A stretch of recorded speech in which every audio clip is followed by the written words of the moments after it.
சீதேவி பிறக்கின்றால் மூன்றாவது முறையாக, அடுத்தபடியாக வான்மழுவாயுதம் வந்து பிறக்கிறது நான்காவது முறையாக.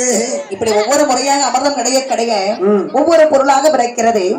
ஆண்டவன் ஆசிக்கொண்டு எட்டதொரு பொன்னரிய மாலை பிறக்கப்படுகில்லை. உடனே வந்து தேவாட்கள் பிரம்மதேவனை அழைத்து வந்தார்கள். வார்த்தை சொன்னா உடனே பிரம்மதேவன் பார்த்தார், எப்பா நீங்க அமிர்தம் கிடைக்க நான் பார்த்துக் கொள்கிறேன். சரி. அப்படி என்ற உடனே மடமண்டம் திடு இது வந்து மறுத்த அமிர்தம் கிடைக்கின்றார்கள். சரி. அப்போது பிரம்மதேவன் ஒரு தங்க தகடை எடுத்து அதை ஒரு எழுதி அப்படியே அரைகடல போடுற. அது என்ன எழுது பாருங்க, தங்கமதி உருவாகி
உருவாகி அழகான தங்க மாலை என்று சொல்லக்கூடிய பொன்னரிய மாலை வந்து பிறக்கிறது. மாலை கண்டவுடனே தேவாதி தேவக்கெல்லாம் மகிழ்ச்சியானார்கள். மகிழ்ச்சி அடைந்து சொன்னாங்க, ஐயா இந்த மாலை நாங்க அப்படியே கையில எடுத்து கொண்டு செல்ல முடியாது. இதுல கையில எடுத்துட்டு போனா போற வழியில ஏதாவது திருட அத்துட்டு போயிருவான். ஆகையினாலே இதை மறைத்து கொண்டு செல்ல வேண்டும். சரி. ஆகையினால எங்களுக்கு ஒரு பொற்செப்பு ஒன்றை பிறவை செய்து கொடுக்கணும் அப்படின்னு கேட்ட உடனே அழகான செம்பு தகடை உருவிடத்து அரைகடலை வீச அழகான செப்பு குடம் இருக்கிறது. உடனே குடத்தை வரைத்து வைத்து கட்டுவதற்கு ஒரு மட்டு துணி வேணும் என்று கேட்க செவ்வரி